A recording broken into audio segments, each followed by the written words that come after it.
Welcome back, guys. So, Money in the Bank just happened as we speak. It literally just happened. And somebody asked me, they just want me to rank the matches from worst to best. There were 5 matches, of course, in the show. And then, of course, the John Cena segment with him retiring. But I'm not going to speak about that because I'm just going to rank the matches. So, I'm going to rank them from 5 through to 1. I don't have any notes or anything on me. I'm just going to speak off the heart from what I saw and just kind of wing it.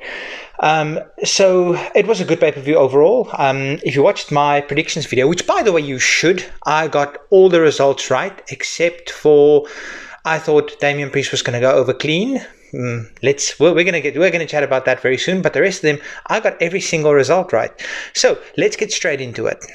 At number 5 was Damian Priest defending against Seth Rollins. Now, there's this tension amongst the Judgment Day with Finn Balor when Damian Priest in the beginning. I'm just going to kind of say my key moments and just kind of speak about the matches.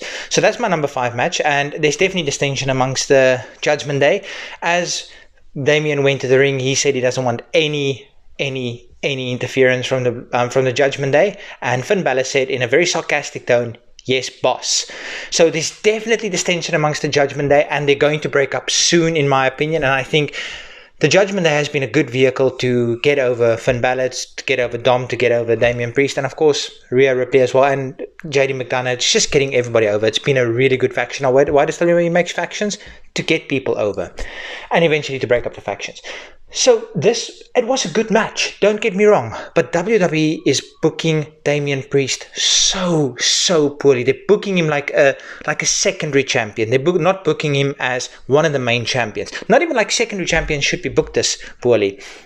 So, of course, early in the night, Drew McIntyre won the Money in the Bank briefcase, and he said he's going to cash in. And I don't know if it was a mix-up or music cue didn't hit or something, but Damian Priest's shoulders were clearly down after Seth Rollins pinned him, and the ref just stopped counting.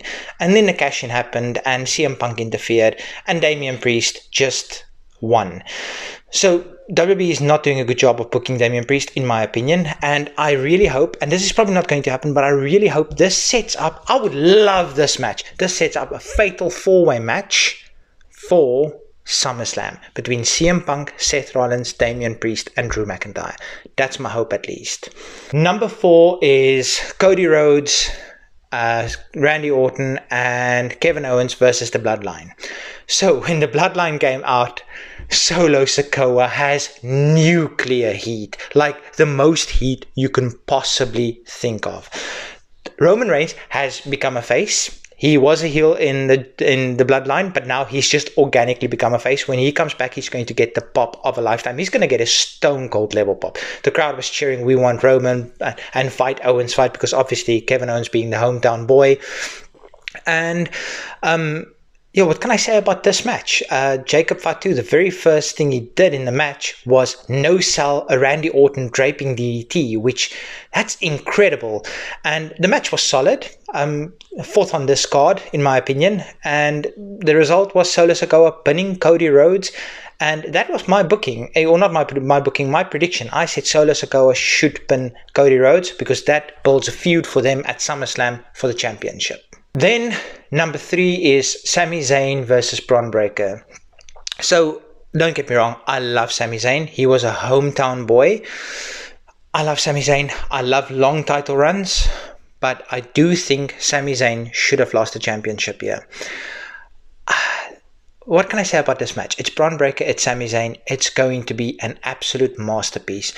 But WWE is turning Sami slowly into Hogan/Cena, where he just doesn't lose. Now, could they have done a screwy finish for WWE to have them have a rematch at SummerSlam and then Bron Breakker going over? Yes, they could have. But they chose for Sami Zayn to go over clean. He did a haluva kick and he pinned Bron Breakker 1, 2, 3. Number 2, my second favorite match on the card, was the Women's Money in the Bank match. Now, what did we learn from the Women's Money in the Bank match? Chelsea Green needs a push. Tiffany Stratton was probably the second most popular person in the ring after Chelsea Green. If Chelsea Green wasn't there, Tiffany Stratton would have been the most over. What else did we learn from the match? It is absolutely Tiffy time.